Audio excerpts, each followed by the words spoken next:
বাংলাদেশ যদি মনে করে আমাদের চিকেন স্নেকের দিকে তাকাবে, এই অপমান আমরা সহ্য করব না। আমরা নিজের সরকার থেকে বলছি যুদ্ধ দেহিম, যুদ্ধ দেহিম, যুদ্ধ দেহিম। আমরা এখন যুদ্ধ চাই। কাঁটাতার ভেদ করে উটুক বাংলার জয়ধ্বনি, অবিভক্ত বাংলায় আমাদের চিরন্তনী। ভারতের সাথে টিট ফর ট্যাট নীতির প্রয়োগের আলোচনা কিছুদিন আগেই হয়েছিল বাংলাদেশে। এবার সেই টিট ফর ট্যাট নীতিতেই ভারতকে ডিল করছে বাংলাদেশ। ভারতকে কিভাবে সোজা রাখতে হয় তা ভালো করেই জানেন বাংলাদেশের অন্তর্বর্তী সরকারের প্রধান উপদেষ্টা ডক্টর মোহাম্মদ ইউনূস। বাংলাদেশকে হুমকি দিয়ে নিয়ন্ত্রণে রাখার চেষ্টা করেছিল ভারত। এবার ভারতকেই উল্টো চাপে রাখছে ডক্টর ইউনূস।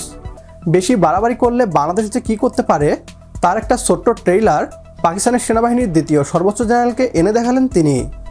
ডক্টর মোহাম্মদ ইউনূসের এই সাহসী পদক্ষেপের পর ভারতীয়দের কাপড় চোপড় নষ্ট হয়ে যাওয়ার উপক্রম হয়েছে। বারবার বাংলাদেশের নামে মিথ্যা অপবাদ ছড়িয়ে অপমান করা ভারতকে পাল্টা খোঁচা দিয়েছে বাংলাদেশ। বাংলাদেশের অপমান সহ্য করতে না পেরে ভারতীয়রা এখন বাংলাদেশের বিরুদ্ধে যুদ্ধ ঘোষণার আর্জি জানাচ্ছে। বাংলাদেশের বিরুদ্ধে যুদ্ধ চায় বলে টিভিতে আন্দোলন তুলেছে। কেন তাদের গায়ে হঠাৎ এত জ্বালা উঠল সেটাই জানাবো আজকের এই ভিডিওতে। প্রথমেই দেখে নেওয়া যাক কী বলছে পশ্চিমবাংলার মিডিয়া। যত ঝামেলা যেন চিকেন স্নেকের মধ্যে লুকিয়ে। মানে আমরা যদি আমাদের দেশের বা আমাদের রাজ্যের চিকেন স্নেক বলি তাহলে সেটা হচ্ছে শিলিগুড়ি করিডোর। আর চিকেন স্নেক শুধু যে আমাদের রাজ্যেই রয়েছে এমনটা ভাবার কোনো কারণ নেই। বাংলাদেশ যদি মনে করে আমাদের চিকেন স্নেকের দিকে তাকাবে তাহলে বাংলাদেশের মধ্যে থাকা যে চিকেন স্নেক তাদের আবার একটা নয় দুটো চিকেন স্নেক। আমরা সবাই জানি দুটো চিকেন স্নেক রয়েছে বাংলাদেশের ভেতর। সুতরাং সেই চিকেন স্নেকগুলো কেটে ভারতের অন্তর্গত করে নিতে কিন্তু ভারত সেনার জাস্ট 2 মিনিট লাগবে। 29 আর 30তম রাজ্য হয়ে যাবে বাংলাদেশের চিকেন স্নেক। সেখানে ইন্ডিয়ান পতাকা উড়বে। কারণ দীর্ঘদিন ধরে বাংলাদেশের ভেতর থেকে ভারতের বিরুদ্ধে নানা ষড়যন্ত্রমূলক কথাবার্তা ভেসে আসছে। আর এবার কিন্তু ভারত যথেষ্ট কঠোর অবস্থান নিচ্ছে বলেই আমরা জানতে পারছি সূত্র মারফত। আমরা এই পুরো বিষয় নিয়ে কথা বলবো যে কিভাবে বাংলাদেশের এই চিকেন স্নেকের অংশগুলো কেটে ভারতের রাজ্য হয়ে যেতে পারে। আমাদের সঙ্গে রয়েছেন ডিফেন্স বিশ্লেষক বিশেষজ্ঞ আর.কে. শ্রীবাস্তব। স্যার, আপনাকে স্বাগত জানাই আজ তাক বাংলায়। এই যে বাংলাদেশের ভেতরে থাকা চিকেন স্নেক সেগুলো নিয়ে কি একটুও ভয় পাচ্ছেন ইউনূস? কারণ তারা বারবার করে আমাদের রাজ্যের চিকেন স্নেকের দিকে নজর দিচ্ছেন। 140 কোটি ভারতীয়কে প্রফেসর ইউনূস অপমান করেছেন যখন উনি পাকিস্তানি জনরল সংসদকে আমাদের ছবি আমাদের বর্ডারকে দেখিয়েছেন, ওদের নিজের দেশ বানিয়ে দেখিয়েছেন। এই অপমান আমরা সহ্য করব না।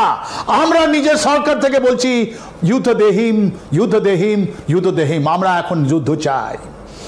এরকম আপনার অপমান যেটা 140 কোটি ভারতীয় করা হচ্ছে আমরা মানছি না, মানব না। আমরাও লড়বো।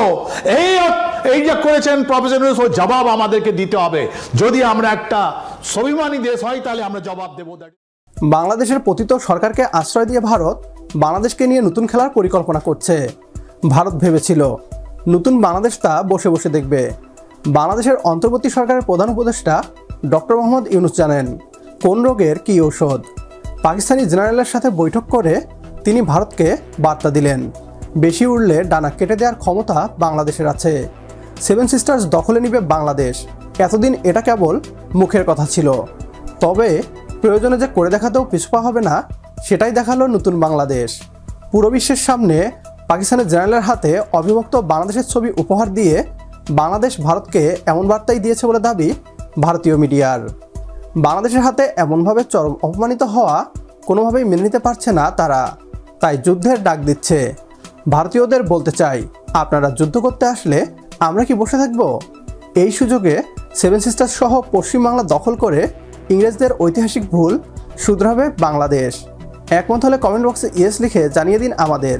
সেই সাথে ভিডিও শেয়ার করে দেখার সুযোগ করে দিন আপনার বন্ধুদের। পরবর্তী ভিডিও দেখার আমন্ত্রণ জানিয়ে বিদায় নিচ্ছি আজ।